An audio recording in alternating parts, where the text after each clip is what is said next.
Okay, thank you. I want to thank the Ceann Comhairle for selecting this particular topic. I actually submitted it yesterday, but it wasn't selected for debate then. So in the intervening period, the use of Lynham's Hotel has ceased.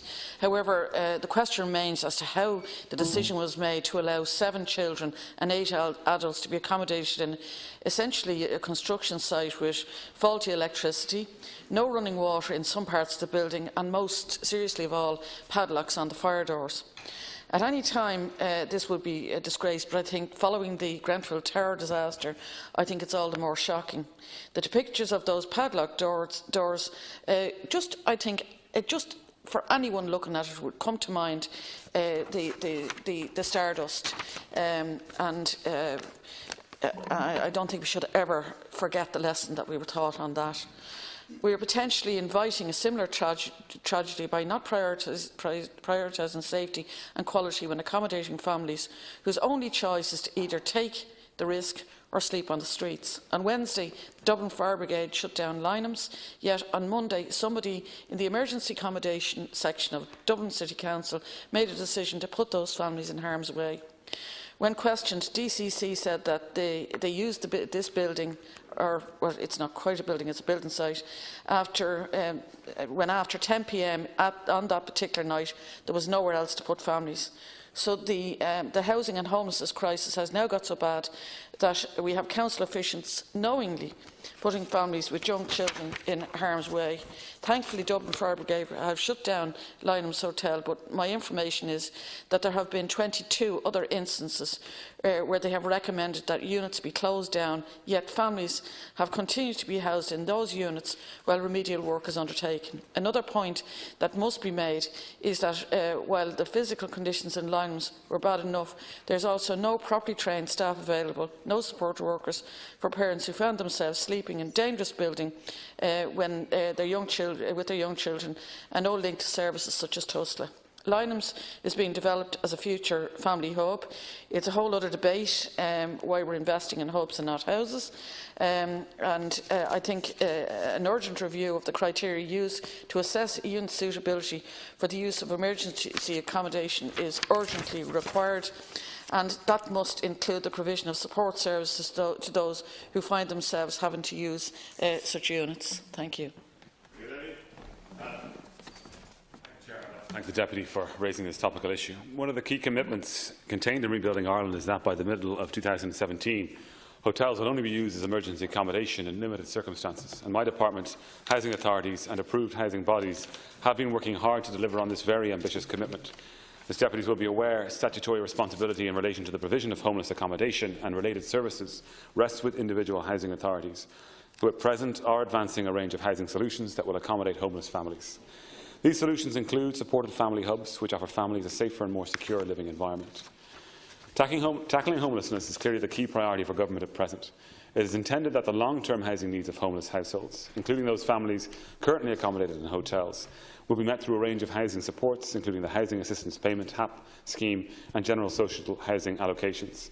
Significant outputs are being achieved in this regard. Housing authorities achieved over 3,000 sustainable exits from homeless accommodation into independent tenancies during 2016, a record level of delivery in a calendar year.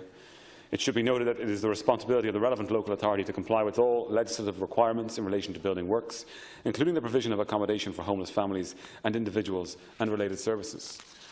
Building regulations apply to a wide range of works to existing buildings, including material alterations, changes of use, etc. A building control authority may, if it considers it reasonable having regard to all of the circumstances of the case, grant a dispensation from or relaxation of any requirement of building regulations in respect of buildings or works which are situated within the authority's functional area. A fire certificate is required for certain works to existing buildings to which the requirements of Part B of the building regulations apply. This triggers the provision set out in the Building Controls Amendment Regulations of 2014 for certificates of compliance and an assigned certifier. In relation to the Deputy's specific query regarding families being accommodated in a certain hotel in Dublin, the position is that Dublin City Council have contingency beds in place which are part of a harm reduction measure to ensure that families do not sleep rough. The hotel, which is currently undergoing transformation, forms part of the response to meet the growing demand of families presenting late at night and who are unable to source accommodation. 10 rooms at this property have been identified as suitable to accommodate families in this emergency situation only. In order to enable the use of the rooms as contingency beds, Dublin City Council and an independent fire consultant put in place all necessary precautions and requirements to ensure the safety of any families placed there, including the appointment of 2 fire marshals who are on duty while families are there overnight. Children have not been put in harm's way. Dublin City Council met with Dublin's fire services yesterday, the 21st of June, and will be working with the fire services over the next few days to implement further precautions to enable the facility to continue to be utilised for contingency purposes only, following the completion of works on the additional precautions. The priority is always the safety and welfare of families placed in all emergency accommodation. I would like to assure the House that when advancing accommodation for homeless families, local authorities are required to adhere to current building standards, and there are strict quality controls in place to ensure that all facilities are fully regulated with regard to fire and disabled access requirements. There are also space standards in place that have been developed within my department. Accordingly, support spaces, dining, play areas, etc. are designed in accordance with the number of occupants that will reside at the premises. And returning briefly again to the premises that was named by the Deputy, an order was not put in place to close that premises last night, and thankfully no families had to be accommodated there last night. Thank you. I think Captain Murphy, 2 minutes. Minister, did you see the photographs of the chain on the fire doors?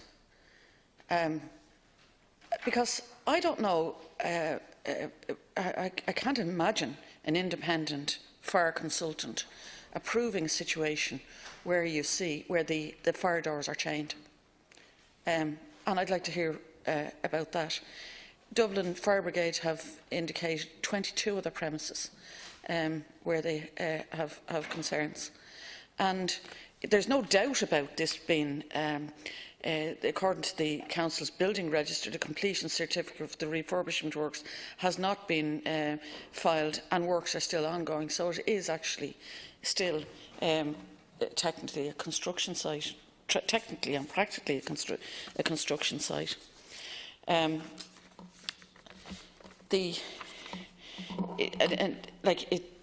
we all understand that there is a very serious homelessness problem, but the last thing we want that to turn into is where that ends up in a tragedy. Minister, you talk about the housing assistance payment. Part of the reason why these people have ended up homeless in many cases is because they can't find accommodation to rent. Now, this particular case relates to Dublin City Council, but that is the situation in a much larger number of locations, including my own, where it's just simply not possible for people to find rented accommodation, and the housing assistance payments, even though there is quite a lot of money allocated for that, it's still below the rents that are being asked. And the number of accommodations that are available to rent is below the needs. So, saying that providing a housing assistance payment to deal with the homelessness problem, it may well be technically true, but in practical terms, you can't find anywhere to rent. And if you find somewhere, the housing assistance payment won't cover the cost of it in a lot of cases. So, Minister, in relation to the other 22 that I talk about, and in relation to Lineman's, you say nobody was accommodated there last night. Is it still the intention to use it? Will you consult with the Dublin City Council and the Fire Brigade, particularly in relation to those accommodations? And can you assure me that an independent, or can you confirm to me that an independent fire consultant would approve a situation where there's a chain? I don't know if you saw the photograph, I certainly did myself. Chains on fire doors. Thank you, Chair, and thank you, Deputy. This hotel itself will eventually become a hub. A hub isn't a permanent form of accommodation at all. It's just a first response to make sure that we can get families that are presenting as homeless, out of hotels because they shouldn't be in hotels. I had the opportunity to visit one of the hubs that's under construction. 50 families will be housed there in matter day. It's a fantastic facility with play areas, playground, a media room for children. It's going to have homework clubs. It's going to have all the supports that are needed for a family that find themselves in these incredibly difficult situations to move very quickly from that hub onto other forms of more permanent and sustainable solutions for accommodation.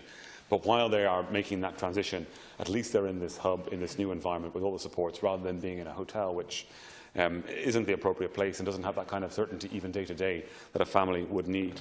The hotel in question would not have been used, but for the fact that a choice was faced by the local authority as to whether or not, and this was not last night, this was previously, whether or not families that had presented would have to sleep rough. And so this hotel was made safe so that they wouldn't have to sleep rough. And it was only 10 rooms at the property on one particular floor. And it has only been an emergency situation, as I have said. And by emergency, I don't mean because at the moment all families who are homeless in hotels, that is an emergency situation. I mean a particular kind of emergency contingency. And Dublin City Council and an independent fire consultant put in place all of the necessary precautions and requirements to ensure the safety of any families that were placed there. And that included the appointment of 2 fire marshals who were on duty while the families were there overnight. I want to be clear that those precautions, those measures were put in place when there were families there, and there were no families there last night. Dublin City Council has since met with the Dublin's fire services yesterday, and will be working with the fire services over the next few days to implement further precautions to enable the facility to continue to be utilised for contingency purposes only, if it's necessary, following the completion of works on the additional precautions. And you mentioned the HAP payments. HAP is only one part of the solution. We have other parts in relation to this, but I'd also mention the new HAP homeless payment that came online earlier this year. That gives even greater flexibility in terms of negotiating a sustainable rent. But it's only one piece of it. But the HAP homeless solution is working, and it's been rolled out to other parts of the country. Thank you, Minister.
Deputy Councillor Murphy. I actually